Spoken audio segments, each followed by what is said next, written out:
This is the Better Life Podcast. I'm your host, Brandon Turner, here without my co-host, Mr. Cam Cathcart today. I love today's episode. I'm sitting down with a buddy of mine named Chase Ingram. I've known Chase for years through like the Maui Masterclass, and he's been just kind of part of my world, but I've never interviewed him or heard his story. So today I get to hear the story of being able to build a real estate business in order to quit your job and what that looks like to give you a significantly better life. That's what today's episode's all about. But hey, quick question first. Do you know why the chef couldn't finish his special dish?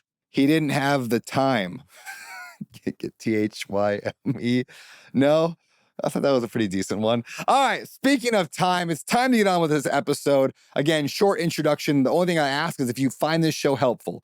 We are trying to reach more people with the message that real estate investing and entrepreneurship in general can give you a better life. So please share this video, this episode with somebody who you think maybe 2, 3, 4 years down the road would love to quit their job. And without further ado, let's get to the episode with Chase Ingram. Chase Ingram, welcome to the show, man. Yeah, thank you, man. Thanks for having me. I appreciate it. Dude, it's been a while. Like, I've known you for years, and we finally made this happen. I know. I love it. It seems like, 4 or 5 years, something like that. It's been a while, man. Yeah. So it was very due, and I'm excited about today's topic, especially, which I want to start with. The question, what does it actually take for someone to quit their job? Because I know you did that, a year ago? Yep. What does it take for somebody to quit their job, like actually get out financially, I used to call it financially free from real estate? How does that happen? How does somebody do that? So I think there's a fast way and a slow way. I think the slower way would be slowly acquire rental properties, cash flow $200-300 a month, and slowly just chip away at that. That's what I did. To do it quickly, I feel like you need some sort of active income in the real estate world. If you say, hey, I want to go straight all in on real estate, you can still build the slow way through buying rentals, cash flowing, kind of compounding, snowballing that.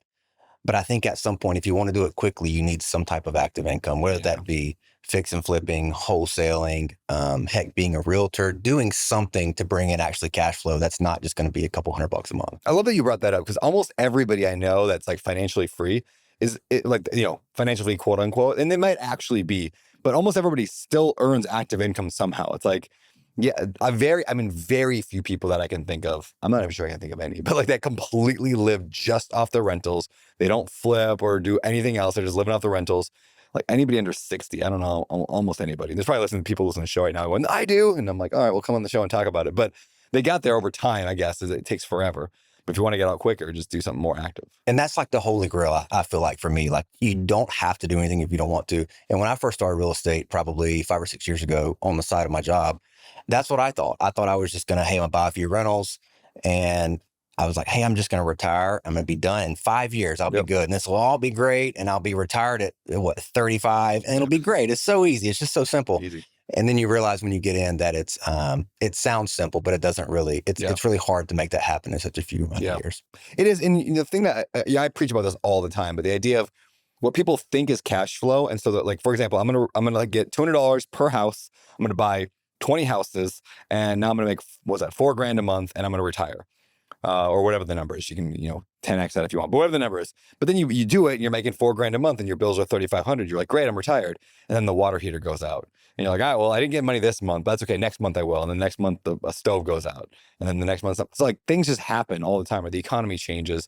And so just trying to scrape by on that cash flow, that's the ideal, but it's a lot harder than I think people think. No, 100%. And I think there's a difference in what people consider cash flow and true cash flow. Yeah. And I think you probably see this all the time as well. You think, oh, my mortgage on is this, my taxes and insurance is this, and here's what it rents for. I have $500 left. And I'm like, well, you haven't factored in repairs. Yep. You haven't factored in move outs. You haven't factored in vacancy. You haven't factored in your roofs and your ACs and your water lines that at some point will go out. Yeah. You haven't factored in any of that. And a lot of people say, well, I'm not doing a roof. It's going to last 20 years. I don't have to factor it in. Well, if you're going to hold that property for a long time, it needs to be factored in somehow, form, or fashion. And it may seem like you're having $500 a month cash flow and you may say, I can quit my job. Yeah. But just like you said, the water heater goes out. Anything happens. You have to evict someone. Yep. There's a million things that could happen to whereas you just don't factor that in. And now you just can't pay your bill every month. Yep. Yeah, there's probably, I love to add this up at some point. There's probably, let's call it 20 to 50 things in a house that go bad every 20 to 50 years or 10 to 50 years, right? So then in other words, in reality, every single year, there's one of those on average. And every one of those is $2,000, $3,000, $5,000, $10,000 to replace. And so then when you average it all out, it's hundreds and hundreds of dollars every single month that it just, at the end of the year, you look back, you're like, oh yeah, I spent $4,000 this year. I spent $5,000 this year. I spent $2,000 on the eviction plus another $2,000 on the water heater. It adds up. And so it's not to say that cash flow doesn't work. Like, we love cash flow. We want it. But this is where the old adage of like, cash flow is great, but what does David Green say? It's a defensive metric. It just allows you to hold on to property long enough for the thing to go up $100,000 and sell it. Take that $100,000, now you go and redeploy that into something else, and you just keep doing that until you're rich. 100%. And what the catch-22 to that too is, a lot of people say, well, hey, this is a cash flow play. I'm not banking on appreciation. So they may buy like a C- or D class property saying, well, cash flow is great. Yeah. And if that property is worth $100,000 and it was built in the 50s, it took it 75 years to get to $100,000. Yeah. And you're just counting on appreciation somewhere in there. And if you don't get cash flow because of your expenses, you're really getting nothing. Yeah. You're not getting either one. Yeah, and I would argue most of those properties don't actually cash flow. Like, no, they don't. Yeah, like they might look on paper like they do, but they just don't. And usually the cheaper ones cash flow less than the more expensive ones. Yeah. So let's go back to your story then. I fell in like how you did it, how you got out of your job, when you got started. So I know you as a real estate investor, a pharmaceutical rep turned, we'll talk about that, but turned real estate investor. I know you as a father of 2, husband of 1. And I know you're from I don't know if you're from there, but I know you live in the great state of Alabama. I can hear it in your voice a little bit. Love it. So tell us, take us back before all of that, before all the real estate. Who was Chase Ingram? Yeah. So I grew up in Alabama, Central Alabama, and I feel like my accent has mostly gone away. Mostly people listen to this will say, a little bit. Not at all. I say it's really bad. I mean, it's not Forrest Gump, but it's, it used to be probably close to Forrest Gump back in the day. So we grew up pretty much I would say about as average of a middle-class family as you could see, right? It's me and my brother. He's 4 years older than me. We didn't really have a rags to riches story. My parents had like a rags to middle class story because they grew up both very, I guess, pretty poor, and then kind of scratch and clawed us to middle class growing up. So we never went without, but we didn't have a lot of the luxuries. Like, so if we vacationed, we'd like drive 6 hours to the mountains and tent camp. Like that was our big thing we did every year.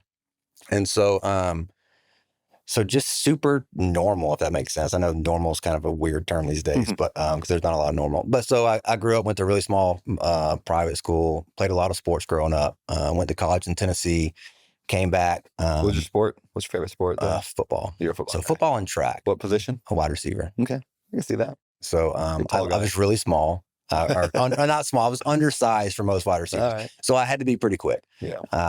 And so that was kind of the thing that kind of carried me, was that. Loved track as well. Played basketball, baseball as well. Not good at either one of them. Terrible at them. But I enjoyed them because it just kept me in shape and kept me doing things. So went to school in Tennessee, played football there, and then came back and then got a job doing pharmaceutical sales. Right away. I didn't know what I wanted to do when I got out of college. So I was basically I'd say I was a C+ student all throughout high school. Could really care less about school. I was just there. In college, I cared less. So I was probably a C-. I made just enough grades to be able to pass and graduate and stay eligible to play football, but that's it. So got out of college, had no idea what I wanted to do. So I just coached high school football for a year in my hometown just to kind of float around. And then got a job doing pharmaceutical sales, and then did that for 16 years. 16 years. 16 years. So tell me about pharmaceutical sales. What exactly does that entail? What does that mean? Yeah. So if you've ever been in a doctor's office and you see like the people dressed up in suits, or maybe not here on Maui, they're in suits, maybe like in tennis shoes, which is dressed up here, or dress shoes. Very dressed up here. So, but they're walking in, a lot of times they'll have like a bag, a laptop in their hand, or an iPad, and they just go back and talk to the doctor. They do lunches and all that kind of stuff. So basically what it is you're selling certain products for a certain company, and you're trying to get the doctor to prescribe your product versus all the other million competitors out there, and just kind of showing them why your drug is right for this patient and not the other drug. Does that make sense? That makes sense. I feel like pharmaceutical sales gets a lot of negative, I don't know what the word is, just vibe. Like you're just pushing drugs on people, right? Is that the reality of the situation as you saw it? Or is there a lot of good being done? Is this a necessary thing? How does that world of pharmaceutical sales, how do you view it now, especially now that you're out of it? So I feel like it differs by the person. I know every type of sales has a negative connotation to it for a lot of people. There are a lot of very sleazy, pushy salesmen in a lot of pretty much anything you can sell. The way I did it was not sleazy. It wasn't super pushy. I was more of a relationship sell. and more of like, hey, this may not be right for all your people, but it's only right for these certain amount of people. Hey, and I would even tell doctors all the time, hey, my competitor's drug's a way better option for this patient. But when you see this patient that looks like this and has these symptoms, here's where my drug fits in. Yeah, I guess I never really thought, this sounds weird, but I never thought of drug companies as competitive, but they must be. I mean, It's like, super. yeah. So it's like if I have this idea of like, I have whatever, pneumonia, I don't know. There's multiple drugs that could take care of that. So I just need to make sure that the doctor is educated to prescribe mine and not somebody else's. Exactly. That's the gist. 100%. And the thing is, especially when you're getting in, like, say, treating pneumonia, right? You'll have tons of generics out there that you could prescribe for pneumonia. And there's no drug reps for generic companies because they were brand names at some point and they became a generic.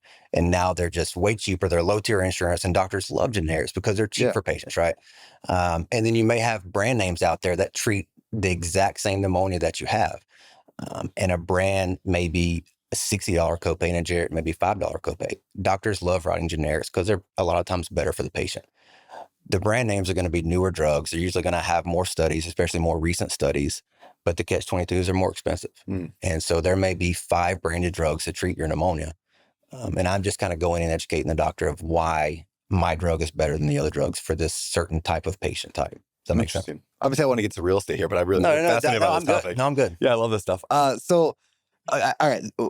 Is there first of all, is it like, does everyone just kind of know how the game is played, the doctor? So when you walk in the office, like, they're like, oh, that's the drug rep. I'm going to get a free lunch out of that guy today. So I'm going to go to lunch with him and entertain him. Is that kind of how the game is played? Or is it more like you're like trying to do anything to just get their attention and not trick them, but convince them to go to lunch with you? Or like, how does that work? Does that make the dynamic? So it differs by doctor and actually by day too. So usually the people that are begging for lunches are the staff. It's not the doctor. They're busy.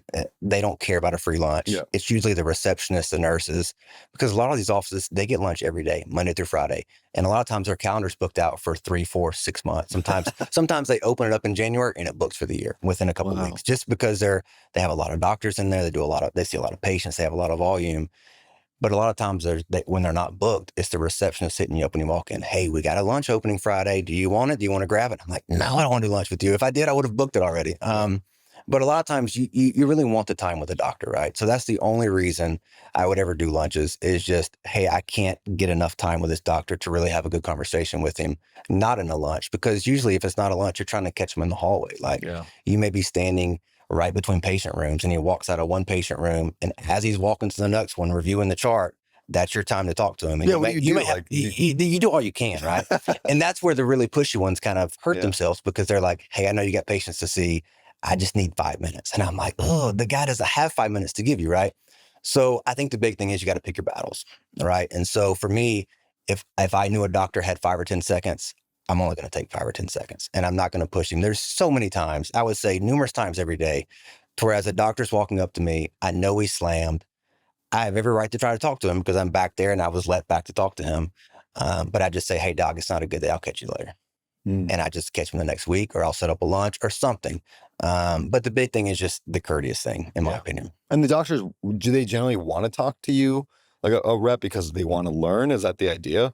Or is there a financial incentive for them? Like, well, how does that work? Do they get more money when they recommend your drug versus other? Is that part of the discussion? So there's no financial incentive to them, depending on what product they're really. Now, there are different things, if you look at it, called quality metrics, where insurance companies will say, hey, if the insurance company prefers one drug over the other, then sometimes they will actually reimburse the doctor. And it kind of goes back to the same thing too, to whereas if they have patients with diabetes that aren't to goal, the insurance company looks at that and they don't pay the doctor as much in reimbursement if they get below a certain level of quote quality metrics. Interesting. And they rank them a lot of times too, depending on the drugs that they write for what the insurance company prefers and not prefers.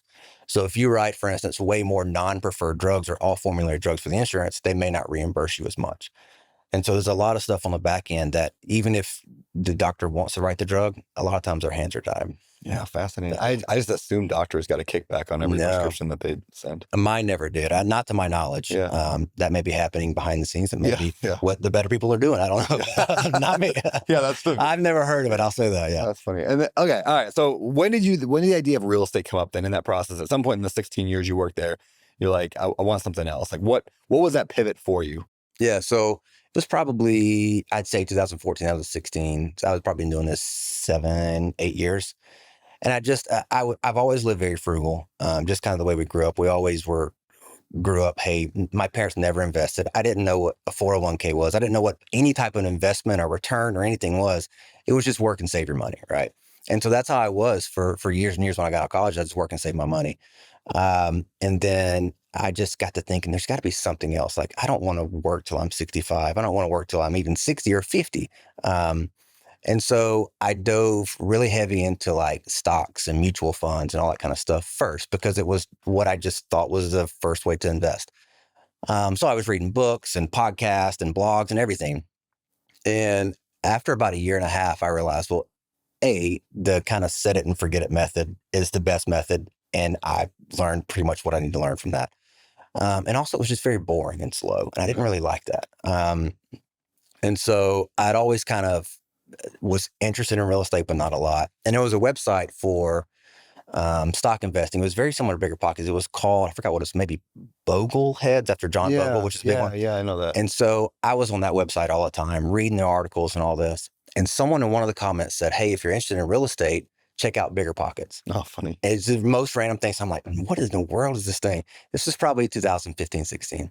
And so I had a link for it. I clicked the link and it just opened up a whole new world of like, the people on one side were like old people trying to crunch their pennies because they want to retire 5 minutes early. And how do I change my own oil? Because I don't want to pay the $60 to change my oil. And just, hey, I've got a car that's 30 years old. I want to trade it in. I'm just like, that's not really when I want to invest. I don't really want to have to do this until I'm 60. And so when I clicked on Bigger Pockets, it was just opened up a whole new world of people that were just thinking bigger and growth mindset. And that kind of sent me on the path of real estate. That's cool. Yeah, there definitely is a movement or a vibe, maybe you could call it, in like the FIRE community, like financial independence, retire early, of like, yeah, like you make your coffee at home, like you never go to coffee, you scrape every penny you possibly can. And if you can live on $2,000 a month and you could get $2,000 a month from your stock portfolio, you can retire dirt poor. And I like that's such a thing. And I understand the heart behind it and why they push that stuff. And financial responsibility is important. But yeah, I love that real estate investors don't typically take that approach. It's like, we want to have a good life, an enjoyable life. That doesn't mean excessive, but yeah, how do we get there? And then we solve for that versus solve for like, I'm going to, cut my toast in half and eat only half today and half tomorrow, so my bread will go twice as long. It's like, it's just ridiculous at some point. Which for me, it was probably a good bridge from, hey, never invest, always save your money, just put it in the bank account and save it forever. Because I don't know if I could have gone from that to buy real estate and leverage and risk without having something in the middle to kind of slowly get my brain from one to the other. Yeah. So it was great. But that's not what I'm looking for at all. Yeah. Well, I want to get into your first deal, but before we do, let's hear a quick word from this show's sponsor, which of course, we always dedicate all the profits from the show and from the sponsors towards a charity of the guest choosing. So is there a charity or a cause that you want us to send some money towards? Yeah, so one of my favorite things I've donated to before was Toys for Tots, Marine Toys for Tots. And basically what they do is they give toys to kids at Christmas time that don't have toys.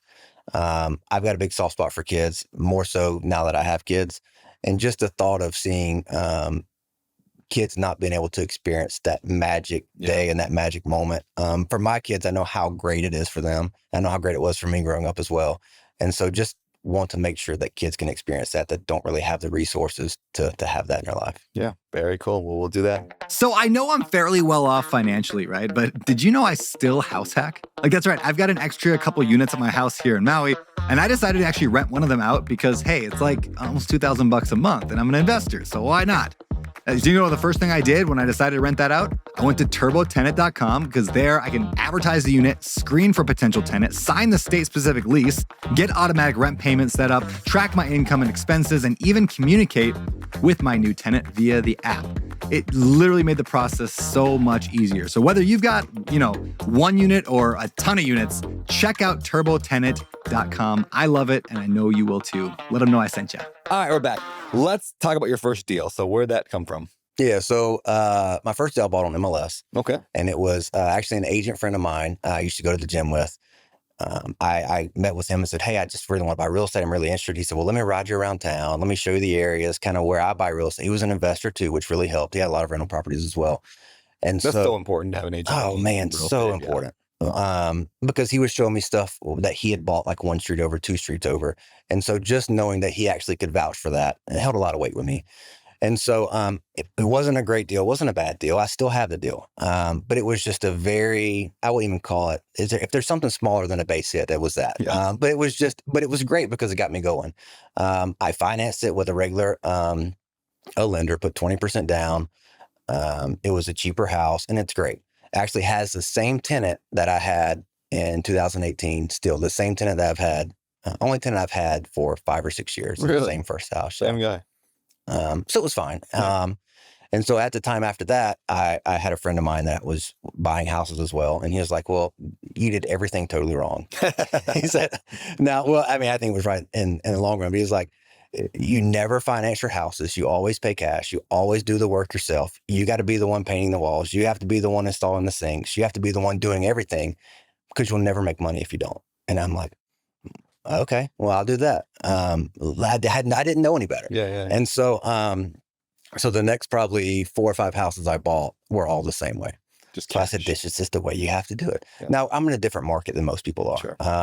These houses you're talking 2007, 2018, I was paying 50, 60 grand for them. And they weren't even in the worst areas of town. They were probably C+ areas. But yeah, since I've been so frugal for so many years, I could just pay cash for them and do the work, or maybe hire a crew and work with the crew as they did it, to get them rehabbed and rented. I still actually have those 6 properties. But then in 2019-ish, when I thought prices were just going through the roof, I was like, this is ridiculous. I can't pay 80 grand for these houses I was paying 50 grand for a few years ago, which sounds so stupid to say right now, because those houses have worth 2.5 times that much, maybe 3 times that much right now. But I said, I'm not buying anything on MLS. Stuff's just going for crazy money. So I just started trying to figure out how to do things myself off market. And that's kind of where I took off from there. Were there any early mistakes like that you made in those first years that maybe made you almost want to quit? Was there any point where you're just like, you know what, I tried it, didn't really work out? Or were you always pretty gung-ho in like, this is just great? I always knew I wanted to do it, but I always knew I didn't want to do it that way. Okay. And that was doing the work myself and managing them. So those first 6, I managed myself for probably 3 or 4 years. Why did you not love that? I didn't like the uncertainty. I didn't like being on call. I didn't like knowing when there was going to be an issue and when I was going to have to put out a metaphorical fire. Yeah. I hated that. The one thing I didn't want was, I didn't have a family at the time. Me and my wife were dating, but I said, what I don't want is when we have kids, I don't want to be sitting at the dinner table and the phone ring and I have to hop up and go do something. Yeah. And I said, I will never deal with that, ever, ever. And so that probably put the most stress on me managing my properties, even though it took the least amount of time. It was just the uncertainty of knowing when something was going to happen and when you're going to have to drop everything you're doing and go. Yeah, you're just on call 24/7. I hate it. Yeah, I absolutely hate it. No. Yeah. That's funny you mentioned this idea of like that mentor, the person you met was like, no, you got to do it this way. You got to buy all cash. When I think of my story too, like I can think of several mentors I had along the way who just, that's how they did real estate, which is a different way. Like you got to do it all yourself. You can never trust anybody. And like everyone has their own perspectives and it's not necessarily right or wrong, but like the way they did it, that's all they can see is this is the way to do it because it worked for them. And so we got to be really careful when you're listening to a mentor, no matter, you know, in any industry really, is like, is this actually truth or is this their perspective? You know, that same, what my primary mentor, the guy I learned so much from, he was like, don't do mobile home parks. Terrible idea. You'll lose all your money on mobile home parks. And I'm like, now it's like by far the best investment I've ever done is my mobile home parks. I love my mobile home park business. But he was so convinced they were terrible, probably because somebody he knew had bought a mobile home park and probably lost it or had problems. But again, just different perspective. It's not truth, it's perspective. Let me ask you this. Do you know, and I don't, so I mean, you may, do you know anyone who's always paid cash for their properties, always managed them, always did the work themselves, and they're 60 and they're happy? I mean, all kidding aside, I don't. And nothing against that. They're all grumpy old people. They're all grumpy old men, and they are. And they're super jaded, and they don't like people, and they're not nice people. And I'm sure there are people, like you said, there are people out there that are going to watch this and say, that's me. I'm super happy. I have the best life ever. But I've never met them. Yeah. And you look at all those people, and you're like, oh, that's not what I want. Yeah. The difference being, I had a friend say this. I said it on a podcast recently, but I'll say it again. He said, a lot of people buy real estate and some people build businesses that buy real estate. Like I want to be a business owner who buys real estate. I don't want to be the one getting the phone calls and getting the headaches and being on call 24/7. But that's what those people tend to do. They just buy real estate. It's almost like they would buy their own stocks. They buy their own real estate. They buy their own clothes at the Walmart. Like they just, everything's them and they do it all versus I build a machine so that way it runs whether or not I'm involved or not. For sure. I want to be an investor. Yep. And I want to be a business owner. I don't want to have a job in real estate. Yep. Yeah, that's exactly it. All right. So when you look back now, if you look back in the beginning, you're different than most people. Most people try to get into real estate. I teach that program First Deal, and I get a ton of people that come in, and a lot of them just never take action to buy that first deal. A lot of people don't, even though like we give them all the hand holding you could possibly give them. But I could literally find my a solid deal. I could find the best deal in the world. I could put it in their lap. I could say, this is the guy who's going to finance you. This is going to manage you. This is going to be your contractor. I could give it to them on a silver platter. They still won't do it. So what made you different? What made you be able to take action on those first few deals when most of the world seems just stuck in indecision and fear? So I was stuck in indecision and fear for probably a year and a half. Okay. But once I bought the first one, it was like the dam burst open. And I was like, let's just buy everything. Yeah. Not everything, because I didn't have enough money to buy everything, but let's just buy more. So for me, it was just ripping that Band-Aid off and just realizing, yes, it's a lot of money. Yes, it's scary. But once you do it, you've done it. Does that make sense? So I bought the first one, and I would say within a year and a half, I'd bought 6. Yeah, that's cool. And those are the 6 that I had that I kind of started with the first few years. But it just wasn't scary anymore. Yeah. You just realized the worst case scenario is usually not that bad of a scenario as long as you have real estate and as long as you have insurance. Like the house could burn down, but as long as you have insurance, it's not the end of the world. You're not going to lose all your money. Yep. It's very hard to lose all your money in real estate on a single house because it's always worth something. Yep. Like even if you overpay, you may lose some, but you're not going to lose everything. Yeah. Versus putting your money into like a private company. You're like, I'm going to go invest in my buddy's, landscaping company. Yeah, you're going to lose everything. You could definitely lose everything easy, very quickly. Yeah. Very easily. And not even have fun doing it. Real estate, it's very rare. It doesn't go to zero. It doesn't go to zero. Now in a syndication where you're only putting the down payment and things go bad, that you could lose your money for sure. But the property's always worth something. Which again, why we go back to the David Green quote of cash flow is a defensive metric. As long as you can hold it, you're going to be fine. Yeah. It's really, really hard to lose if you can hold real estate indefinitely. 100%. And the problem you get into is if you have to sell. Yeah. If you ever get to a day where you're like, I have to sell this week, this month, this year, that's where you get a problem. Yeah. But if you don't get in a bad spot, just hold it if the value goes down and you're not going to lose your money. When did you get into the flipping then? I'm assuming those are all rentals in the beginning? Those are all rentals. So I got in flipping in 2020. Okay. And so like the month before COVID started. So I had found my last few properties off market. I was managing myself. I was buying them, and A, I was out of money. B, I was out of bandwidth to want to manage more properties. And I just said, everything's paused right now. But I was still finding deals off market because I found my last, 3 or 4 that way. What were you doing off market? So I was just used to just call. I literally had a 3-ring binder in my car seat next to me when I drive around doing sales. Between calls, on my lunch break, whenever, I would just open it. I would skip trace the number and I would just call pre-foreclosures. I would call probate leads. I would just call anybody. I would drive for dollars, just whatever I could to try to find a house cheaper than I could buy it on MLS. And so I was doing that. And actually one thing that kind of opened up a big avenue for me was I was trying to buy a lady's house pre-foreclosure. She couldn't buy it. She had tons of liens against it. So the house was being foreclosed on. And I'm like, this is scary. Like a foreclosure sale at the courthouse. Tons of people I know said, oh, don't do that. It'll never work. So I'm like, I'm just going to go. I'm going to take money and see if I can actually buy the house. Well, I got the house like 20, 30 grand cheaper than I was trying to buy it from the lady from. And we'd agreed on price. I just couldn't buy it. And I said, this is the greatest thing ever. I showed up to the sale. There was no one else there but me. I got it for the starting bid. And I said, this is great. And so over the next probably 2 years, I bought 50 or 60 foreclosures at the courthouse. Really? Yeah. Even during this period, like I feel like nobody was getting foreclosed on the last 5 years, but clearly so this was 20 and 21. Yeah. Yeah. Like 20 and 21, prices were going up, like even during that time, weren't they? They were, like, yeah. So where were these foreclosures coming from? So I have no idea. But people were still getting foreclosures on. Maybe not the volume that used to be, but I had nothing to compare it to. So I just knew, hey, there were foreclosures. And so we stopped buying them as much, probably late 21, early 22, when there was just everyone had money. All your big hedge funds had money and they were buying like crazy. To whereas you show up these auctions now, instead of being 1 or 2 people there, now there'd be 20 or 30. Mm. And so you would have hedge fund guys there and you would know. So you would do all your digging on the front end. You would go right by the property, walk around it. You can't get in, but you would find out who the attorney is. You would get your cashier's check. You do all this stuff and you show up and there's these hedge funds guys sitting there with the other 30 people and you're like, I might as well just get back in my car. Yeah. I wasted a whole day trying to prep for this. And you pull up and you're like, well, this is a waste of time. Yeah. So I quit buying them for a while there. But that's kind of what got me started from one to a good bit. And that's how I started flipping. We were just finding deals, and I didn't want to keep them. And so I just found somebody to buy them. When did the idea of coming to the Maui Real Estate Mastermind, which then became the Maui Real Estate Masterclass, but when was that? Was the first time you came? So that was 2021. Okay. So I'd been flipping for about a year and a half.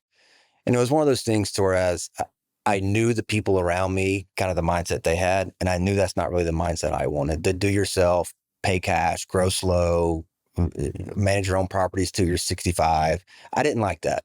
And so I knew I wanted to be with a different group of people and have a different mindset. And so that was 2021, and that changed a lot for me. So of course, before coming, I'm like, this is amazing. I'm going to show up. Me and Brandon next week are probably going to do a deal together. I'm going to leave, and I'm going to have all these deals with all these people. And it's just amazing. I've made it, right? And you get there and you're like, oh, these are great people. It exceeded expectations, but like, that's not really how it's not transactional, right? It's not transactional. And so it's just, that really changed the trajectory for me to just say, hey, there's bigger and better things out here. And there's just, for me, it's just a mindset and a group of people that you want to hang out with. And that did a lot. That's for cool. sure. Yeah. For those who don't know, so Taro Yarber, who's one of my best friends, he and I started a thing originally called the Maui Real Estate Mastermind. We changed it to Maui Masterclass later. And now we just kind of use the two words to not, whatever we're feeling in the moment. But anyway, like once a year, sometimes twice, but usually once a year, we just bring 20 to 30 people out. They come out to Maui, we hang out, we rent a boat. Sometimes we've done bike trips down Haleakala. We've done just random stuff. And then it's a lot of like small group discussion and then big adventure fun stuff. And it's usually somewhere between $5,000 and $8,000, depending on how much money we're going to spend on activities. And it's a chunk of money, but almost all of my close friends in life have come from that group. Like when I go to a conference now, like those are the people I hang out with. Those are the people I see. And I don't know if we'll do another one, but if you want to be on the list, if we ever do one again, every time I'm like, I don't know if we'll do more of these because they're a ton of work and I never make any money from them. We just spend all the money. But it's like, I have all my friends to do that. And like people, like my business partners, Brian Murray, Ryan Murdoch, like we found Open Door Capital together. Those two guys were from the Maui Real Estate Mastermind. So there's so much value there. Anyway, go to MauiMasterclass.com if you want to get put on the list. I think there's a sign up thing there. And if we do another one, when we do another one, we'll invite y'all. So appreciate you being part of that. No, definitely. I appreciate you having me. And it's even the group from 2021, I still have an accountability group that we meet every other week from awesome. Those same people. Yeah. And those are some of my best friends. I talk to them.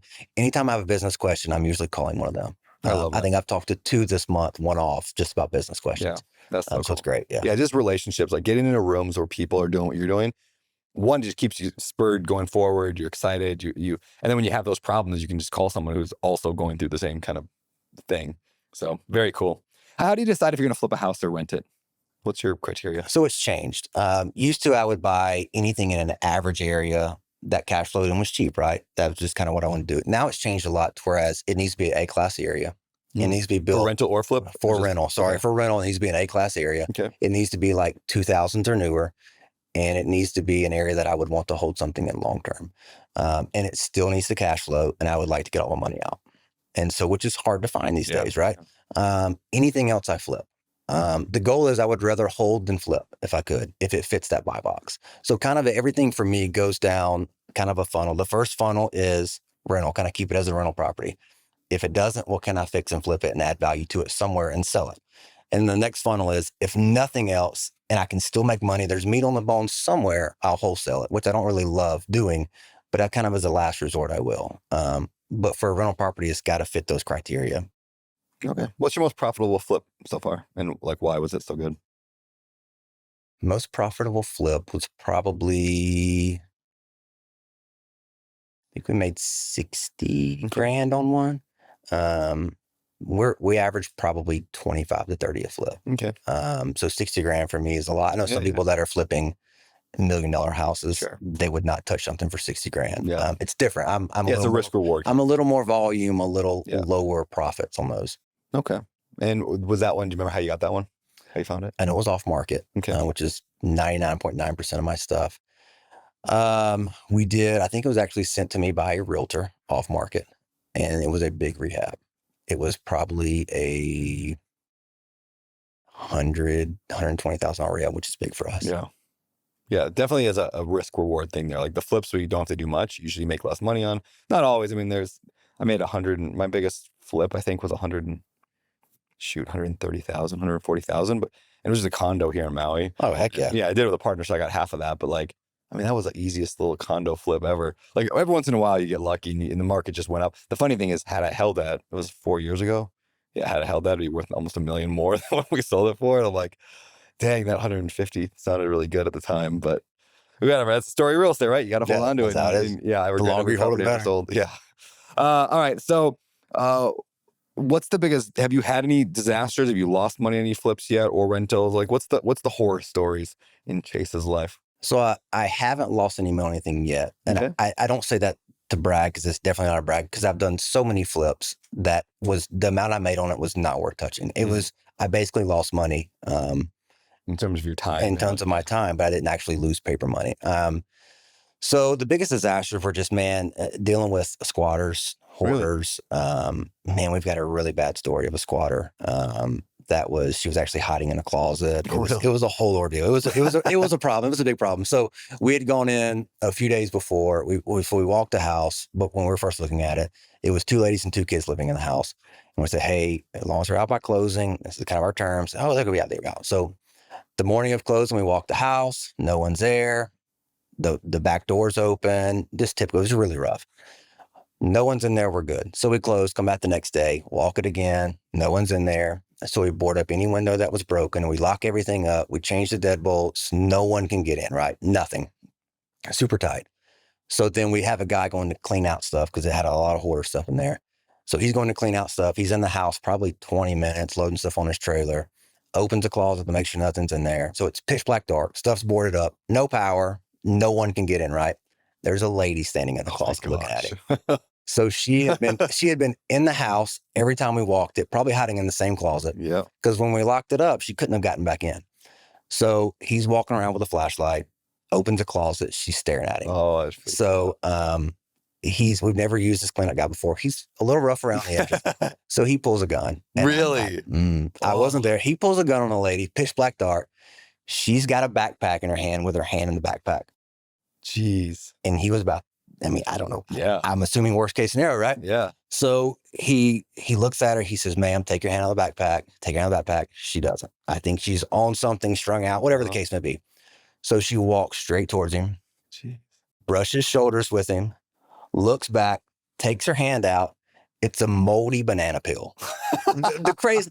So she looks at him, drops it on the floor, turns around, walks out the door and walks down the street. Wow. Craziest thing ever. So we have stories like that. But like a disaster from a property, we have a lot we almost lost money on. Yeah. And that weren't worth doing. But that's one of my coolest stories of that. Yeah. That's wild. Super weird. Yeah. What are some red flags on a property that will make you just go like, everyone else thinks this is going to be a good flip or a good rental, but like, I don't want to touch that. Like, what do you not touch? I don't love a lot of fire damage. I'll do some fire damage, but I don't like it. I don't mind foundation issues as long as I can price that into the rehab and know I'm okay with that. And mainly for me, it's the areas. Like there's a lot of really good numbers wise flips that come by that are just not in areas that I want to deal with. Yeah. And for whatever reasons, like they may have a lot of crime there. And your AC is going to get stolen. Your house is going to get broken into when you're rehabbing it. I don't like touching them. And then also if I think it's not going to resell well, if I'm kind of hesitant on, is there a lot of demand in this market now with rates how they are? Can people even afford to move in this market that can qualify for a loan? How's that going to be? So I just stay away from them, honestly. Because the last thing I want to do is get stuck with something that's sitting on the market for 150, 200 days. And you're doing price drops and it's the worst thing for me, stuff sitting. Sure. And so that's kind of a red flag for me is it an area people want to move to? Is there a lot of crime? And do I even want to deal with it because it's such bad fire damage or anything like that? Makes sense. Yeah. All right. So to go back to your story a little bit, you got these rentals, you started buying rentals, started flipping houses. Now you're flipping volume wise. What were you kind of doing there before you quit your job? Like what was volume like? Yeah. So when I had a job, I had a partner for the first 2 years of that. We were doing, I'd say maybe 20 a year. Okay. So all I was doing was finding the deals. He was rehabbing them. Okay. So now it's just me. Volume wise, we're doing probably 4 or 5 a month now. Okay. That's a pretty significant amount. Are you working more now than you were before? Like, what's your work life today? And then we'll go back to how you actually quit your job. But Yeah. So I work way less than I did. I work so my wife and the kids get out of the house in the morning at about 8:30. I shower, get ready, brush my teeth, almost like I'm going to work, but I go to work in my office. And so I get to my office at about 9 and I work till probably 1:30, and then I go work out. yeah, So that's about my day. And usually I'll eat lunch sometime in there. Sometime I'll go to lunch with someone else. So you're probably 4 hours or so during the day. yeah. Now there's the occasional go back to my office when the kids go to bed, underwrite a deal, whatever I have to do then, but that's maybe once or twice a week. So I'm working way less and I'm way less stressed than I was. What's been the secret to working way less in your real estate? It's like work half time, call it. Like what's been the secret there? So I think for me, I had to build my business that way because I didn't have a choice. When I had a job, I didn't have 8, 9, 10 hours to devote to real estate. And so I kind of had to build it and had to put systems in place to where it didn't need me. And so now when I have all the time, I feel really bad sometimes because I don't really have anything to do. Does that make sense? I feel like I should be doing something. So I find myself literally scrolling through emails that I've already read, clicking tabs on my computer saying, what should I do this? Should I do that? And just doing stuff to justify saying, I really need to be doing something. Yeah. But there's not a lot for me to do some days. Yeah. And so I think it was built that way because I didn't have a choice. It wasn't because I'm really good at systems or just wanted it that way. It's just kind of how it happened. And what's your team look like to be able to do that? Yeah. So it's just, I've got a full-time project manager that manages the crews. So usually we have 2 to 3 crews going on rehabs most of the time. And then I've got a part-time acquisitions guy. He's got a full-time job. He's got 4 kids. So he doesn't have a ton of time to devote, but the time that he puts in is really good. They're both really great people. And that's it. Everyone else is either 1099 contractors. I've got a VA part-time, and I've got a lady that helps me with admin work, probably 3-4 hours a week. Wow. So not a lot of overhead, not a lot of employees, which is nice because if we're ever slow, I'm not really stressing that much. Yeah. There's a lot of people who, I mean, myself included, I built up a big company, but then when you do that, you have a big overhead. Like, if average person, let's just say, 100 for easy math, 100K a year, all in with benefits and all that. It's like, it sounds obvious, but 3 people is 300 grand, 5 people is 500 grand. Like you got to keep that machine going. And that was really hard. So like at Open Door Capital, we've got, a couple $1 million a year in payroll. And so like that was a big thing. And so a couple of years ago, we made a goal with the company. It was like, hey, we want to be self-sufficient of just like asset management fees, like just property management and asset management fees that we never have to buy anymore. And it took us like 2 years to get there. Like once that became a goal, because like I hate the idea of that stress of like, I have to make payroll and therefore I have to buy deals. And then when you think that way, you start justifying deals that you shouldn't buy because you're like, well, I need to. And it's like, oh, I know that area is not real great, but I need to. And so you start making bad decisions. It's dangerous. Oh, 100%. So I don't have anyone on salary. Everyone's profit share. That's cool. So project manager's profit share. The acquisitions guy is per deal, usually a flat rate per deal. That's great. I love that. I'm not stressed. And I think that's where a lot of people do get in trouble, just like what you said, especially in the market today, to whereas deals are a little harder to come by. Yep. And so a lot of people may say, well, I have overhead, I have a team, we have to buy deals. And that's where you start sharpening your pencil a little too much when you're underwriting and say, well, maybe I can be a little cheaper on the rehab and maybe it'll sell a little more higher than I thought. Yeah. And then you kind of get in a bad spot because you're reaching. Yeah. And then stuff may now sit for 100, 150 days and your price dropping and it just snowballs. If you have holding costs that are more, and it's never a good recipe. Was it hard to find people that are good and also will work on profit sharing? I think probably people listening to this going, oh yeah, that sounds great. I don't have to spend any money, but how am I going to find those people? How'd you do that? So neither one of these people that work for me started out they're both exceptional at what they do, but they didn't start out. I didn't go out and say, hey, I want to hire a project manager that's already great and already done hundreds of flips, and I'm just going to pay you profit share, right? And the same thing with the acquisition guy. So the acquisition guy was a friend of mine I've known for probably 12 years, and he's got rental properties, and he found a deal and couldn't buy it. This has been probably 3 or 4 years ago, and couldn't buy it because he just wasn't in a spot where we wanted to buy more deals. And he's like, hey, I'll sell this to you. Essentially wholesale to you. So we did that. And he found like 3 or 4 more from people at his church and different places. And I eventually said, hey, do you just want to come work with me? Just doing the same thing you're doing now. But we'll just kind of team up together and you can do it just for me. And he said, absolutely. That's cool. So I didn't just go out and search for an acquisition guy. Same thing with the project manager. So project manager actually used to be a painter. He's a kid. He's 22 years old. Actually used to be a painter. He's 22 on one of our crews. Yeah. That's awesome. On one of our crews. He was a painter. That's all he did was paint.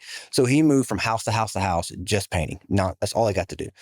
And I said, hey, why don't you're really good at this. He was someone that's like, so all he did was paint for a year in, and he would go to Home Depot and buy his own brushes and say, hey, I just bought my own brush because this is a better brush than you guys give me, and I can cut in better, and it's a lot better quality. Just little stuff like that, to where he just wanted to be so much better than what he was. He was learning Spanish on his own so he could talk to contractors.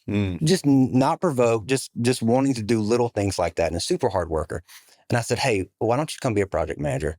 We'll kind of ease you in slowly. I'll help you out along the way. And it's worked out great. So cool. Both the people I have, I never actually went out and hired them. So probably the worst thing to do is hire people you know and hire your friends, because usually they're not the best people out there. But in this case, they're both great. That's cool. They're both really, really good. That's really good advice. I mean, people ask me often like how I start Open Door Capital. You know, like, or they'll say things like, yeah, it must be nice to have all the money to start Open Door Capital and hire all those people. I'm like, I didn't have any money, like hardly at all. I mean, I'm a real estate investor, right? We're always cash poor. So instead, I just found Ryan Murdoch and I was like, hey, you want a profit share? It's like Ryan was profit share at the beginning. Brian Murray was a partner. Then Ryan became a partner. And like, I never paid any salaries until we had money coming in from the projects. Even Walker, who's now my CEO, Walker was an intern. Mike Williams was an intern, unpaid. They just got paid if the deal closed. And so, yeah, we worked our way in, and eventually then we could start paying salaries. And now we do a combination of both profit sharing and salary for most of them. But yeah, it doesn't actually take hundreds of thousands of dollars if you're smart about it. No, not at all. And so your first two, Ryan and Brian, they were friends, right? Yep. So you didn't have to go out and search and say, I'm going to post an ad to hire this person, which is how I was. Yeah. So I'll be at that spot at some point, and I'm dreading it because I just don't know how it's going to be, because I've never hired anyone that I don't know. But I'll be there at some point, but I haven't been yet. Yeah, there's dangers on both sides. Like I once heard this, and then when I look at my life, it's about this amount. It's 50% of hires are the wrong hire, I once heard. And when I think about my hiring skills over the last 20 years from all the different businesses I've been in, whether it's a job or whatever, about half of my hires were the wrong hire. Mm-hmm.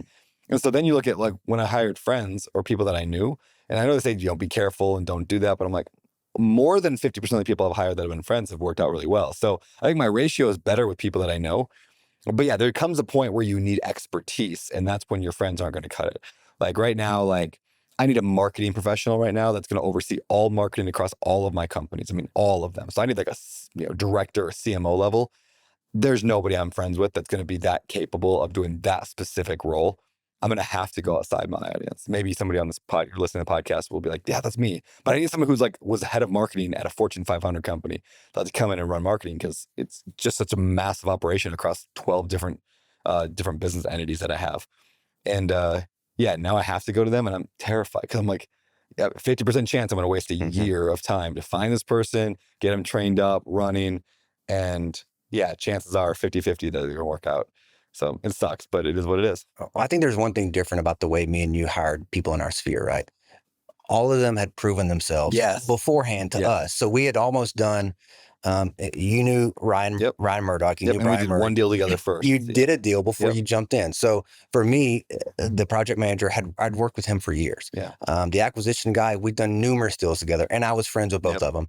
And so I didn't just say, hey, I need someone to run rehabs. Hey, you're my best friend. You do it. With knowing nothing and not seeing how they're going to work. So I think that helped me a lot. Just kind of having proof. So we almost dated before we got married into a partnership.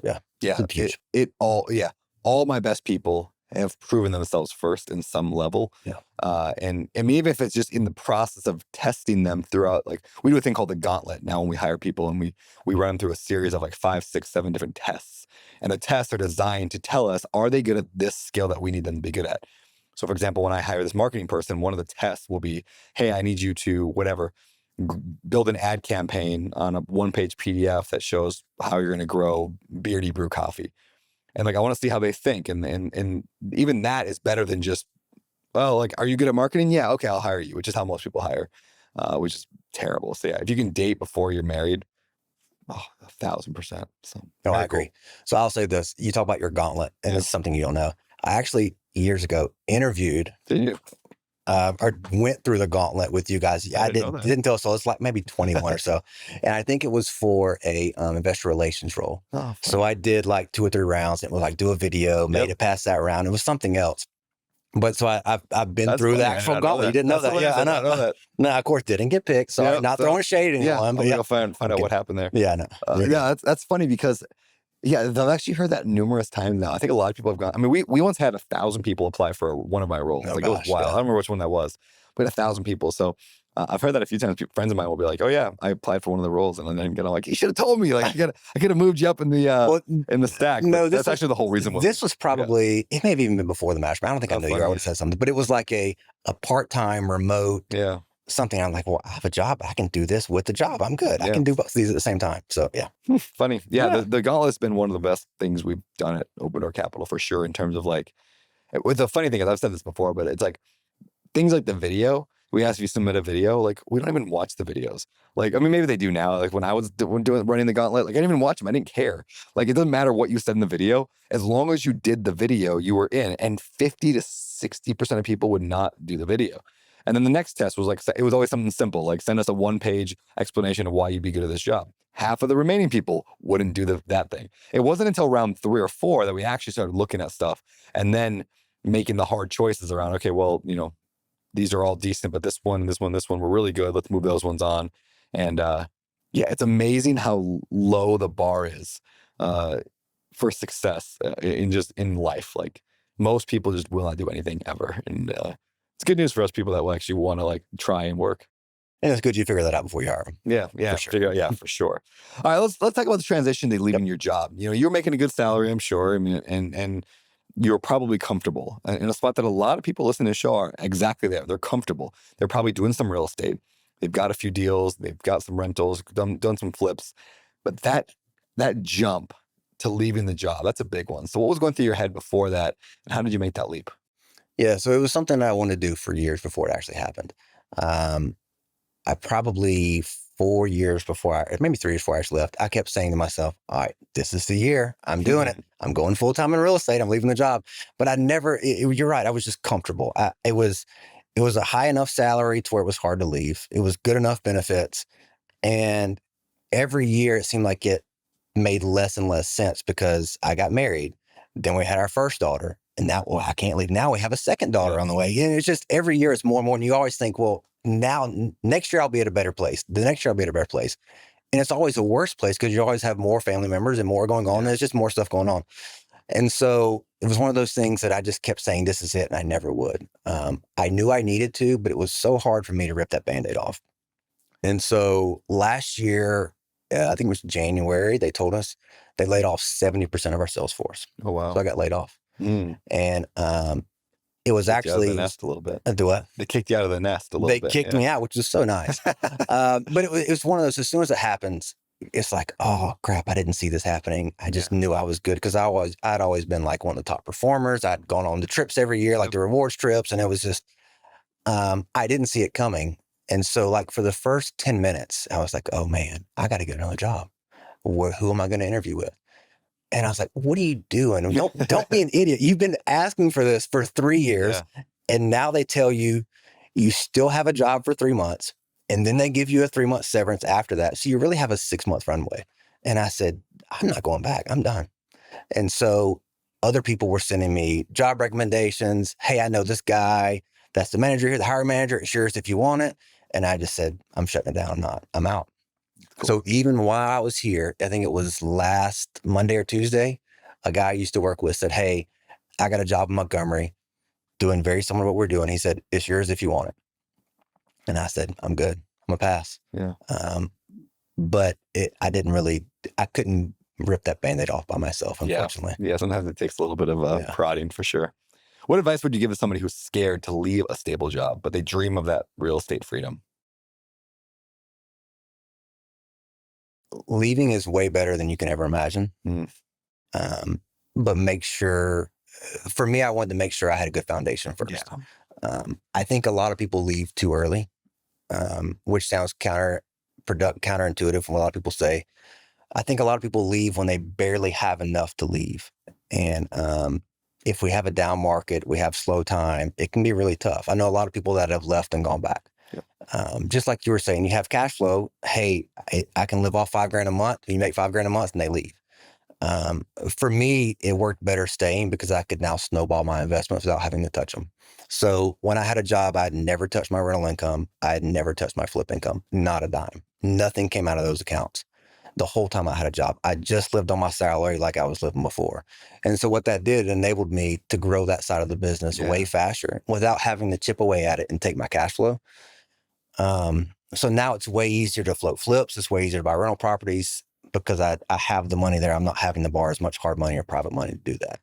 Since leaving, though, have you found that it's been more difficult to get loans, or has it just been fine because you have the experience now as a real estate investor? It's been fine. The only loans I've gotten since then were DSCR loans, which are mainly underwriting the property more so than me. And so I haven't had any issues so far getting loans, and I'm sure I'll cross that bridge. I'm sure it'll happen. I'm sure I'll figure out a way around it like everyone else does. And that doesn't concern me, honestly. Yeah, I've been doing a decent amount of DSCR loans. That's almost all I've been doing lately, which we also offer at betterliferef.com if you want to get a loan. What is something about being a full-time real estate investor that nobody talks about, but they should? You're never off the clock. So it's going back to that thing that you were... Yeah. Kind of. So it's kind of going back to managing rental properties. But so you can have everything managed. You can have all the fires where someone else manages them. But for me, it's I'm not off the clock by choice. So even at nighttime, I'm laying in bed, I'm thinking about things. When the kids go to bed, sometimes, like I mentioned, I'll go to my office and work for an hour and a half. It's not an 8 to 5. You can pick your hours mostly, but there is a lot of times where you're thinking about stuff on Saturdays and Sundays, to whereas in a job, when I'm done for the day, I'm done. I could care less what happens after that until the next day. So I would say that it's a little bit different of a mindset as far as that goes. And that's probably the biggest adjustment for me is it's less stress, but I would say it's lower stress for more spread out, if that makes sense, for 7 days a week and 24 hours a day. That makes sense. Let's talk a little tactically or tangibly, some examples. Like how do you actually run your business right now? What I mean by that is what are you using in terms of a CRM? Are you a Google Sheets kind of person? Like, do you have a project management software like Asana? Like, what are you doing to run your business and keep yourself organized? Yeah. So most things are it's pretty much mostly ran through Dropbox. Okay. Google Drive, which is your Google Sheets, and Monday.com. Monday. I've not used Monday. Explain that a little bit. I mean, I know it's a management software, but... Yeah, so it's probably not the greatest. I don't hear many people using Monday. The only reason I liked it was the way the actual format. You could color code and drag and drop things. I've tried to use Asana. I've tried to use Podio. And the build-outs I've used have been super complicated. And I didn't take the time to learn them the right way. Sure. And so for me, every time I would log in, it looked like absolute chaos, and I didn't know what was going on. Monday is very simple. It probably can't do the amount of things that the others can do. It maybe, I don't know. I maybe use 10% of what it can do. Yeah. But for me, if I can get colors and sort things a certain way and color code them and drag and drop from one box to the next, it helps me a lot. Yeah. And I mainly use that for deal flow, for leads. Okay. That's how I organize all my leads. And then, of course, the project management checklist and the rehab checklist and all that kind of stuff's in there as well. But usually those three, all the pictures, all the accounting, all the bookkeeping is between Dropbox and Google Sheets for the most part. Yeah. And then what about like in terms of what's the word, like property management? Do you have software you're using there? Are you just doing it on your own? Like, how do you manage your properties? It's all third-party property management. Oh, really? Yeah. So you don't have to deal with any of that stuff? No, I don't deal with it. I don't want to deal with it. What have been the challenges or success? Like, have you had bad managers? There's been pretty smooth sailing. Like, so no really bad property managers. I've switched a few times. I like smaller property managers myself. The big ones I know have fancier sheets and advertise better and all that kind of stuff. But for me, I feel like their expenses get a little high. And I feel like you can kind of get lost in the shuffle, whereas maybe your house may be sitting for rent for 30, 60, 90 days before they get a tenant in there. For me, the sweet spot for a property manager that I found is someone that has like 50 to 100, to where you're still a big priority. But they don't have 1,000 houses to where you're just a number. Does that make sense? They actually care about you as an investor and care to take care of your things. Sure. And you're not passed off to an automated person the whole time. Yeah. So that makes sense. Fast forward 5 years. Where do you want to be? Like, what do you see the next few? Are you getting bigger properties? Are you going to stay what you're doing? I don't love transacting as much as I do. Okay. It's great, but I don't love the need to transact as much as I do. So I would love to do bigger properties. I'm actually looking at some development stuff right now in the downtown that I'm super excited about. So I think that's going to be cool. I would want to go more into development and raw land I like. So still flip houses, but I love the land space. Just because, especially if you're thinking about from an appreciation play, if I'm buying a house for just appreciation only, right? I still say I'm getting no cash flow. I'm still having to deal with tenants. I'm still having to deal with all the other stuff, property management and everything. But what if you buy land in a really good area? You're still getting the appreciation, but there's really nothing tenant-wise to deal with. Yeah. So I love that play. Now, you're not going to get a lot of the appreciation benefits. There's stuff you're going to miss out on there. But as far as like just sit and hold and let it appreciate, especially like in downtowns where they're growing a lot, I love that play. And then I'm starting to like development a good bit. So I'm excited about those from a real estate perspective. But man, if you'd asked me 5 years ago, where do you want to be in 5 years? Yeah. If I could have drawn where I'm at, I wouldn't have believed it, honestly. So cool. I'm great. More kids down the road? I don't know. We've always said 2 or 3. Okay. The jump from 1 to 2 was big for us. Yeah. I think the jump from 1 to 2 for me was bigger than 0 to 1. And everyone I've talked to, well, you would know this. Yeah. Everyone always says the jump from 2 to 3 is the biggest. Yeah. I have heard that too, but I think I agree with you. Is 1 to 2 was our hardest. Like that was really tough. Like 0 to 1 was actually pretty easy. Like my wife Rosie was so easy and she just took care of her and it was just simple. And they were like this little, like, I don't know, it was just cute and easy for the most part. And then Wilder came in and just threw us in a tornado for a couple of years of not sleeping and miserably colicky and all that. So, and yeah, now the third one, super easy. So it might just be child dependent, right? Like Rosie was easy, Gilly's easy, but the middle one, Wilder, was just a terror. And so that makes it all tough. That's how our oldest is. Yeah. Our oldest was your Wilder. I guess. Okay, yeah. The youngest is a breeze, man. Yeah. She's always happy. Yep. She's just super easy, super go lucky, content all the time. Never cries. She's great. Yeah. The oldest is Tasmanian devil for sure. She is wide open. Destruction as much as she can destruct. That's her goal. Oh, funny. I know. How do you feel you're doing on balancing work and home time with them? Like, you feel like you're pretty solid there? You just struggle with that a lot, or? So I always want to be better.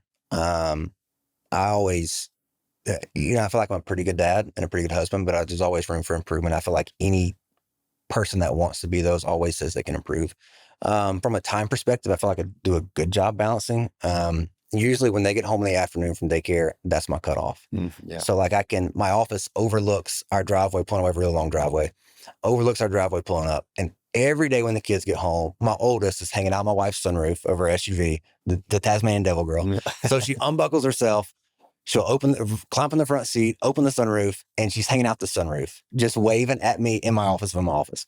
That's so cool. And then so that's my cue to say, hey, shut it down. Get out. You're done. Whatever you're working on now still, if you're working on anything before they got home after you work out, you're done. And she flings the door open, wide open, and of course hits the wall. I'm sure it's got a hole in the wall. If not already. Just flings it open as fast as you can, and I hear her feet just flapping, run down the hallway, Dada, as fast as you can, and gives me the biggest hug in the world. So when I see them coming, I know, shut your computer, no matter what you're in, shut your computer, and you're done. That's so cool. And if you need to go back at the end of the day when they're asleep. But no, I feel like I usually hardly ever work on the weekends. And then of course, nighttime, I never am. So it's tough. At times, and then trying to get fitness in, exercise sometime during the day, keep my sanity. But I feel like I juggle it pretty well. For me, it's always, I struggle a lot of times because I'll carry stress over from something to when I'm spending time with them, to where I may not be as present. I'm thinking about something. I'm thinking about a deal, thinking about an offer I just sent, thinking about a problem in a rehab we just had. So for me, even though I'm there physically, sometimes I struggle with actually being mentally and emotionally present. Sure. There, not often, but it's just times I'm like, man, I'm sitting here playing a game and I'm not even thinking about the game. I'm just thinking about something else. Yeah. So that's the biggest struggle there, for sure. I hear you. Can you talk a minute if you're up for it? Because I know you and I talked about this the other day about how you put your kids to bed at night. Yeah. So I've always, when we had one little girl, Zoe's our oldest, me and my wife would always swap. Like she'd put her to bed one night, I put her to bed one night. When we had our youngest, and my wife was still nursing and all, so my wife just kind of defaulted to the youngest, Livy, and I've always kind of defaulted to Zoe ever since. And so that's, I think me and you were saying, that's my favorite time of the day. Yeah. And so even if I'm super frustrated with something she's done or something she's broken or she's not listening, whatever it is, Once we close the door to go to bed and start reading books, that's where I just relax. And it's like my favorite part of the day, right? And so usually we do puzzles at night. We read books. She's got it's an adult game. Somebody on there, I told you this. It's an adult game somebody gave us of like, just questions. Like, it's just stupid stuff. Like, if you could pick one animal to fly that doesn't fly, what would it be? And some stuff are just for adults only, but it's like some general stuff. So I took that game because she wanted to play it the first time we got it. And so me and her played it. But I used that time to ask her questions that I just love hearing the answer to, right? So I'll mix in like, if you could pick one food to use for a food fight, what would it be? Which is one of them. And this is a silly question. But then I'll say like, I'll pretend like I'm reading the card. I'm not just making up questions. And I'm like, what's the thing that made you happiest today? And I'll hear her answer, right? And I'll say, of all the things you get to do, where do you feel the most safe? And I'll mix in a silly question. But I just love hearing those kind of things. Cool. And so that evolved kind of to like, now she wanted her stuffed animals to play. So like we'll have her sitting on her bed. We'll have like Elmo sitting on the bed, a Minnie Mouse, and like just a random dog or something on the bed. And I have to ask all of them questions and add the same question. Anyway, but after that, when we go to bed, we turn the lights off. And my favorite part is like, I do affirmations with her. And so we just go through all those, and I do it every single night. I did it last night, I'll do it tonight. But so we're laying down in bed, the lights are off. When she starts dozing, I just kind of tell her things that I want her to know about herself, right? So I always say, night, night, Zoe, I love you. You're so smart. You're so pretty. You're such a strong Christian. You love Jesus. You're so happy. You're so joyful. And I say it really slowly. And you're so strong. You're so wise. You're so fast, because she loves being fast. And you're so beautiful and you're so kind. And so that's what I tell her as she's awake and we're falling asleep. And usually I'm rubbing her back or rubbing her stomach. And once she's finally asleep, before I walk out of the room, I'll give her a kiss on her forehead and I'll say, night, night, I love you. I'll always keep you safe. You can always count on me, and I'll always have your back. And then that's kind of the end of our nighttime thing. But that 3 or 4 minutes there for me is like, it doesn't matter what happened during the day. It doesn't matter how stressed I was or how frustrated I was about anything. That's just, it kind of resets me at nighttime and it just shows me what's important. It shows me what really matters. And that's just things that I always wanted to remember, because one day I may not have the chance to tell her those things. Like, she's going to be grown and she's not going to want me to tuck her in at night. And she's not going to, sometimes eventually she's not going to be there for me to tell her goodnight. Yeah. And so those are things that hopefully she remembers next year, and when she's 10 and when she's 20 and when she's 50 and 60, just knowing those are all those things. And I'm always there for her. That's so cool. Dude, I love it. Yeah. When we were talking about that the other night, I was just so like, I don't know, motivated, maybe was the wrong word, but like just inspired. I was just like, it's so easy to get to the end of a day. I mean, your dad of young kids, like, it's just so much stress in the evening, getting the teeth brushed and getting this done and this done and this done. It's like a marathon. I just got to get the kid to bed. Because once the kid's in bed, I can go hang out with mom. And like, that's what I want to do. And so I tend to rush through the bedtime routine, and like I'm checking boxes. I just got to get this done. And I just like, it was so impactful for me to just think like, no, this is the purpose. Like, this is the magic, is this moment. And there will be a last time you do it, and a last time they're going to be home, and a last time for all this stuff. And so it's just a good reminder to slow down and enjoy that moment, even if it takes an extra 10 minutes for them to fall asleep, and be there with them. Now, don't be confused. I'm always checking boxes. Before we get to that, I'm like, how fast can we brush our teeth? How fast can we get in our pajamas? How fast can we get in bed? And that's when I slow down. Yeah. Once we get in bed, I'm like, all right, relax. Yeah. Because for us, bedtime could take getting from, hey, it's time to go to bed, to getting the door shut in the bedroom. It could take 5 minutes, or it could take an hour and a half. Yep. And you just never know. And you may think it's a 5-minute night and it's an hour and a half night. You just have no idea. But once we're in bed, lights off, then I'm like, all right, we made it. We're good. It's not midnight yet. Now I can relax and settle down. And this is what's important. Beautiful. Where'd you meet your wife?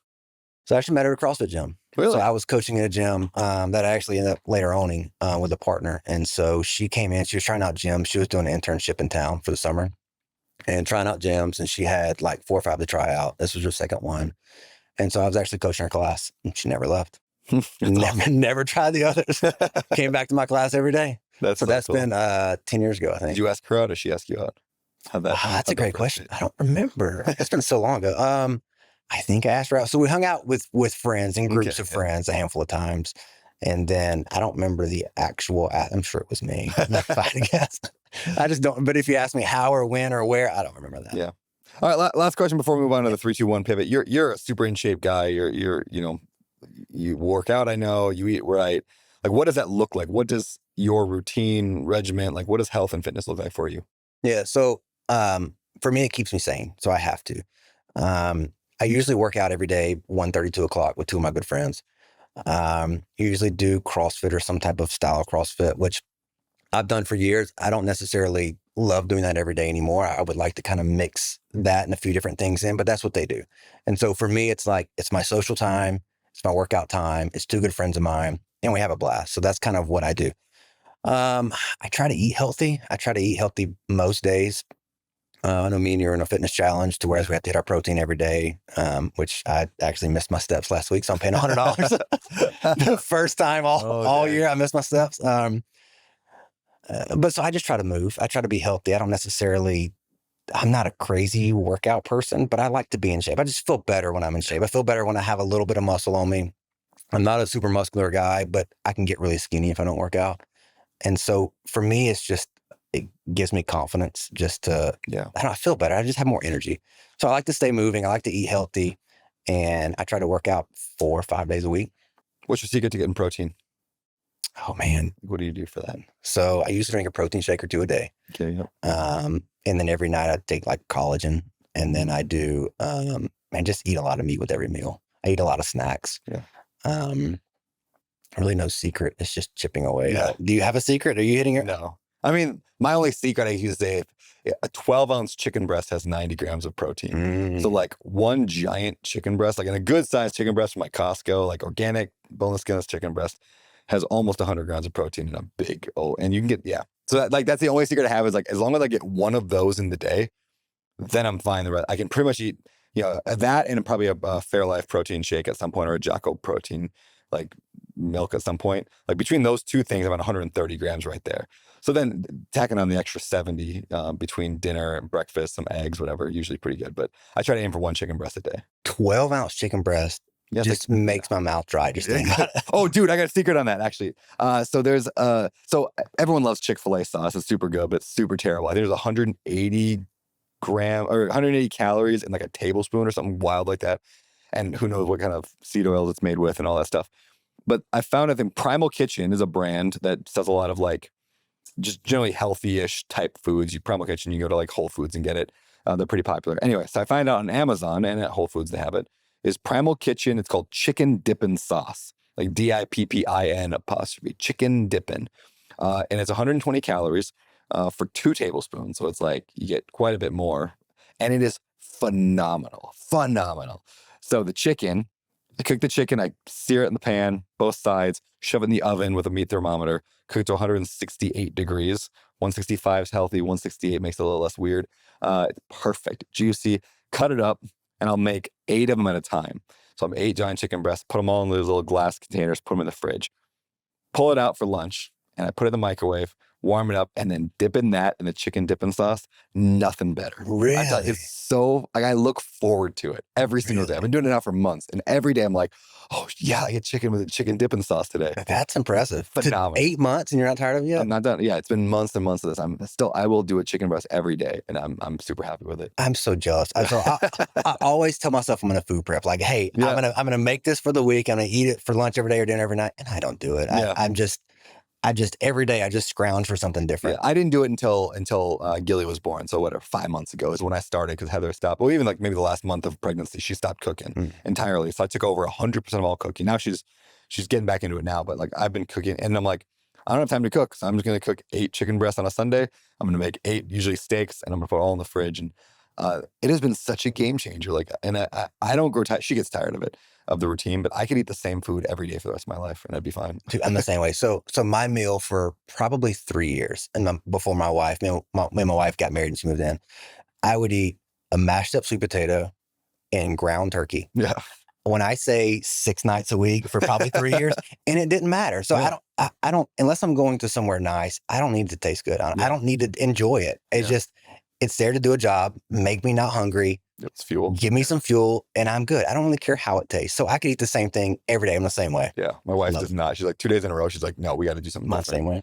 I'm like, all right, well, fun. All right, man, let's head over to the 3, 2, 1 pivot. The idea being your life's going one direction, something gets in its way and knocks it in a more positive direction. So we'll start with 3 books that have changed the direction of your life. So the first one I'm going to say is The E-Myth. Oh, love that. I love that book. And I was late reading. I feel like everyone around me had read it before I did. But it just, for me, that helped me realize just because you're good at something doesn't mean you should start a business around that. And it got me to realize, hey, you want to be good at running the business, not good at the things in the business. Yeah. It doesn't matter how good you are at construction. That's not the business. You're not in the construction business. So that kind of flipped a switch for me to realize I don't need to do the things. I just need to run the business. Yeah. I love that book. Another one is You Have What It Takes by John Eldridge. Oh, I've not read that one. I've read almost all of his books, but not that one. Have you read Wild at Heart? Oh, yeah. Love that book. So it's like I think it's based off of Wild at Heart, but it's super thin. So it may be like 30 pages, super easy read. But it basically takes Wild at Heart and plays that into being a dad of daughters and sons. So half of it's about sons and half of it's about daughters. But it's just kind of about what your daughters need to know when they grow up. They basically need to know, I am worthy and I am lovely. And it kind of breaks that down of why they need to hear that and what's that's the most important for them. So I love it. Super easy read. I just read it probably 2-3 months ago.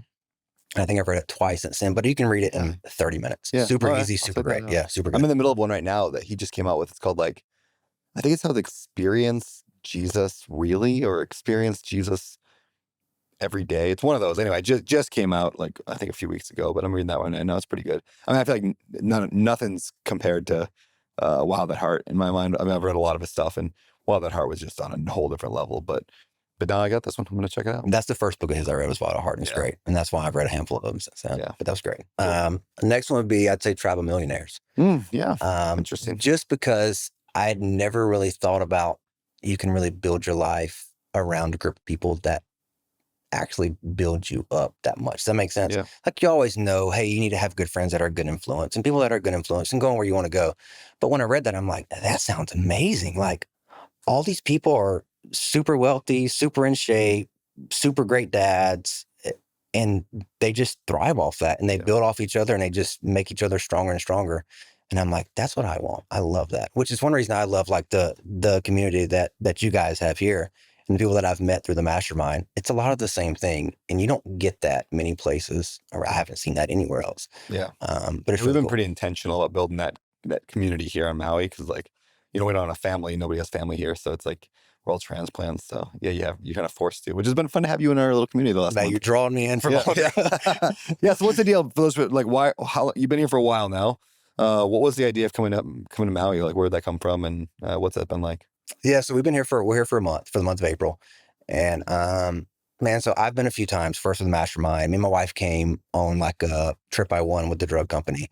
I've been maybe 5 or 6 times. She's been once or twice, but our kids have never been. And they're at the age now to whereas they haven't started school yet. They're still in daycare. My wife left her job about 1.5 years ago to start her own business. Doing what? So she does like permitting and testing for stormwater. Really? So like anything you're building, she's the company that comes out and does the inspections to make sure you don't get fined by the state for having all the sediment runoff and all the issues that the water can cause and the dirt can cause. So she pretty much is hired by the contractor to say, hey, you're in compliance, you're good, you pulled your permits, we did everything we could do. But she does that mainly for our computer at her house. And so we're at a space to where she's doing that. I don't have a job. Our kids are young enough doesn't matter how much school they miss. So we said there's no better time now just to go and hang out in Maui. And we've loved it, man. We're talking about when we're coming back and how long we're staying. And it's and it's probably sooner than later. I don't know when, but and it's the community is the big thing. Like we have beaches close to us. We could go to Costa Rica's way closer. I mean, everything in the Caribbean and in Florida and all that's way closer to us. but it's just not the same. Yeah. There's something different about this that you don't really get. You get the 8 p.m. sauna tradition here. Exactly. Every night we're out in the 8 p.m. sauna. 8 p.m. I sauna. love that. Yep. It's been a good time. That's great. I like that new tradition. We've been doing a week now or so, but it's been fun. I know. We should have done that the whole time. I know. I didn't think about it. But yeah, the evening sauna has been good. And I feel like I sleep better at night now because I was like, last night, sauna, shower, bed. It's been, Well, they always say cold plunge in the mornings, get your day started. And then sauna at night, that kind of helps you go to sleep because your body's trying to re-regulate and cool off. Yeah. So That's been a good time. All right, man. So those are the books. Let's go to two people who have changed the direction of your life. Yeah. So the first one I'm going to say is a very typical, it's my parents, right? Sure. And I know people can say, well, my parents are huge in my life. And here's all the reasons why. My parents are great. I love my parents. I live super close to my parents now. We're like a quarter mile away. Super close with them. Great relationship. But there's one point in my life to whereas they were instrumental in turning my life a good direction versus a bad direction. So I went to middle school and elementary school at a smaller private school. And my brother went to a different one. And so when I was in the middle of 8th grade, my parents pulled me out of that school I was at with all my friends, all my community, where I knew everyone there, right? And sent me to the school that my brother went to, which was a great school too. Couple things that did. I enjoyed it way better. And in hindsight, about a year after I left, my whole friend group almost at the old school went down the wrong path. Mm. Drugs, alcohol, prison. The vast majority of them went off the deep end quickly. And we're talking 9th grade. We're not talking college. They were going off the deep end in 9th grade. And those are my close friends. And did they see that coming? Is that why they see? I don't know. I've never asked them about that. But if they wouldn't have pulled me out when they did, even though I went kicking and screaming, I mean, you know how it is with kids. Their friend group is probably more influential than the parents in a lot of cases. Agreed. And so I think I would have probably, I wouldn't want to, but there's a good chance I would have gone the wrong path too. It's huge. My most viral post of all time on social media is the one where I say, I was talking to my buddy Scott, and I said, if my kid gets the wrong friend, I will move in my family if that's what it takes to get my kid away from that friend group, because the friend group defines it. And the amount of people who hate that I say that, like there'll be every time I post it, tens of thousands of comments, like just adamantly opposed to what I say. And that's why it does so well, because it's controversial. Because I'm like your friends determine everything. Like, yeah, but your kid's probably the bad kid. I'm like, first of all, like that's a stupid argument. But even if it's just like people, and I don't know if it's like because it hurts them because they know that they wish they could do that, but they can't afford it. And so therefore, like they feel bad. I don't know what it is, but it triggers people, that idea. Like, I will get my kid away from their friend. I will break up any friendship if possible. No, I agree 100%. Because I can't guarantee, but there was a very high probability I would have gone on the wrong path. Yeah. And I'm the same way. So me and my wife had a discussion all the time of like, we can be as good of a parent as we can be, which is the goal, to be as good of a parent as you can be. But they can get in the wrong friend group in junior high, high school, or college even, and it's all downhill. Yep. So we've got friends of ours. They have 3 kids. 2 are great. One went off the deep end, got in the wrong friend group. Now he's back now, but he was off the deep end for 10, 15 years just because of his friends. Yep. Raised the same way, in the same household. Nothing's the same. Fantastic parents. Wrong friend group. Wrong friend group. Yeah. Does it every time. It's huge. The other one would be, and I've never told anyone this but my wife. So the other one would be our pastor at church, for a different reason than you think a pastor, right? So he was our pastor his name is Tim Dilbeck. And so he was our pastor from the time I was probably 3 to probably mid-20s. And so he had kids about my age, a little bit younger, but he took our church from a really small Southern Baptist singing hymns, probably 40 people, to like a really thriving contemporary church, very similar to Hope Chapel. Great youth program, great kids program. I mean, just changed the church. That's where I grew up, in that church. And it was just amazing, phenomenal church.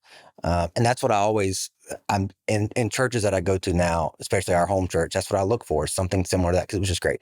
But anyway, so probably they had been there 18, 19 years. And all of a sudden, one Sunday, they said, hey, I'm stepping down and we're moving to Georgia, to his farm his family used to live on. And he retired from being a preacher, probably mid-40s, 50 years old, and then became full-time missionaries, full-time. And immediately when it happened, I said, well, how are they retiring, I asked my mom, well, where are they going? He's only like 50. He can't retire. Was he just not going to work? And she said, he's always been a very smart investor. Mm-hmm. And that was the very first time I remember hearing someone being an investor. And it actually clicked for me of like, so you can just invest in things and you don't have to work until you're 65. Cool, yeah. And that's where I first went down the rabbit hole of like the stocks and the mutual funds and all that kind of stuff. But that for me, just that one thing she said of like, oh, he's always invested wisely most of his money and they just lived off just a little bit. And I'm like, hold up, there's something to this. So that thing just flipped a switch in me, surprisingly. That one conversation. Yeah. Very cool.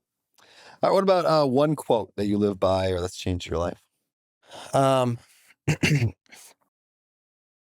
One I love is you can't outsource your push-ups. Yeah, I love that too. Yeah. I don't know who said it. You know who said it? I don't know who said it first, yeah, but I love that. But you can outsource a million things, right? But there's some things you just have to do. And when you grow, you can outsource a lot of those things, but you had to do your own stuff at some point. So you may hire someone that just says, hey, they're just going to hire everyone from a company. But you had to do the work to be able to hire that person to start with. You have to do some things you just have to do yourself. And then probably my favorite quote, I'm going to give two, I know it's against the rules. Probably my favorite quote is, and I don't know who said it. Sorry if it's you. I heard it on a podcast somewhere, but it said, if we look at our life like a math equation, right? So many people try to solve for the big trip they get to go on or the big car they get or the new house they can buy. I heard someone say, that's not the equation. The equation is you want to try to solve for a random Tuesday afternoon or a random Monday morning, because that's where you spend 99% of your life. Don't solve for the trips and buying the things, and that's great. But if you can solve for Wednesday afternoon or solve for Thursday morning, where you spend 99% of your time with your family, just an average night at home with nothing going on, that's where I want to build my life around that, to make that the best. Does that make sense? Yeah, it does. Yeah, you're optimizing for normal versus optimizing just for the moments. It's like that quote, what is it like? Rather than planning your next vacation, maybe try to build in a life that you don't have to escape from. It's like people work so hard for the vacations, which vacations are great. But like, what if the rest of the 99% of the year you actually loved? Mm-hmm. And then the vacation's just cherry on top. I would rather love the 99% than hate it and get to go on big trips. Yeah. It doesn't sound fun to me. So agreed. Yeah. Well, let's move to past, present, future. We'll start with the past. What is the advice you'd give your 20-year-old self? Don't be scared to take risk. I know that's a very cliche answer. And that's something I still struggle with. I'm not a very risk type of person. I don't enjoy being super risky. I don't enjoy tons of debt. I don't enjoy over leveraging. But in my 20s was the time to do it. Now with kids and a family, I feel less like I can take risk. But you have nothing to lose usually when you're 20. You're usually not married. You usually don't have kids. It doesn't matter what happens. So that's the big thing. Just take risks. Don't be scared. And if it doesn't work, it doesn't work. At least you learned. Cool.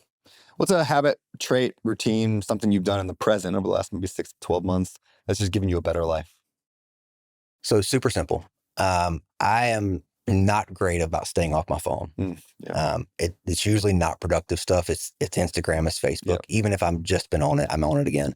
So I bought one of these bricks. You ever seen those? So I bought one of those and I didn't use it for like a month because I didn't want to be off my phone. So, but when I finally do it, so I'll take it in the mornings. Like when my wife and kids leave to go to school, I'll take it, I'll log my phone, and I'll go put it like in the pantry on the super high shelf where I have to get a chair to reach it. And I leave it there all day long. And some days it's there till the kids go to bed. And some days when I'm done with my work, when I go work out, I'll take it, unbrick my phone, and then I can be on my phone, look at social media, whatever I want to look at. But for me, that's been the biggest simple thing that I've done, because I'll just sit there and just scroll. And I'm like, what the heck am I? You have work to do. And you've been on Instagram for 20 minutes just scrolling.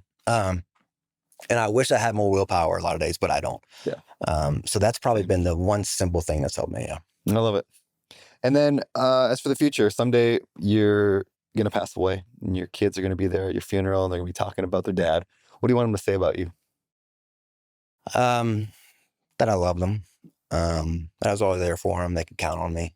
And that I was a good dad. Like, I don't really care. I don't care about legacy wealth. I mean, I want to create a lot of wealth. And that's the goal, but that's not the main goal. Just that I was a good dad. I had really good parents. And so I just want them to know I did everything I could to be there to support them and love them. Yeah. And I want them to, the things that they saw me and my wife do, I want them to be able to reflect the same thing when they have kids, So not so much pass the money down or the material things, pass the lessons and pass the love and all that down. Cool. Love it. All right, well, let's wrap things up. First of all, what's coming up in your life that you're excited for? Yeah, so we've got a deal I'm looking at now for development. I think I mentioned that earlier. So that'd be a really, really cool project. Like single family house or commercial? Cottages, like a cottage community kind of thing. And so I've got a friend of mine, I partner on that, knows that space pretty well. And so super excited about that just because it's different. It's and it's pretty much in a downtown that's really growing pretty quickly. And so I'm super excited about that. And I love the development space and I love the land space. So really just getting into those two. Cool. And then where can people find you if they want to connect with you? Yeah, so I'm on Instagram, chase.ingram. And that's probably the best place to find me. I'm not super active on there. And by not super active, I'm barely active at all. But I am on there and I will see you if you DM me or reach out. That's the best place to reach out. Perfect. Chase, it's been amazing. Thank you so much. It's been fun hanging out with you this month in Hawaii, and you have to come back and do it longer. Nah, definitely will. I've enjoyed it, man. Appreciate you. Awesome. Appreciate Thank you. Thank you for tuning in to another episode of the Better Life Podcast. We hope you enjoy the show. I hope you got some valuable insights to help you lead a better life for you and your family. Now, hey, if you found value in this episode, please consider leaving us a rating and review on your favorite podcast platform. Your feedback helps us to improve the show, helps us reach more people with this message of living that better life. And be sure to subscribe to the podcast so you never miss an episode. And hey, before I go, this show is all about the habits, actions, beliefs, and strategies that can give you a better life. But in case you're interested and you want to know my opinion on what it takes to live the best life, not just better, and that's from like a more spiritual and faith standpoint, check out abetterlife.com/bestlife. Thanks again for listening, and we'll see you next time on the Better Life Podcast.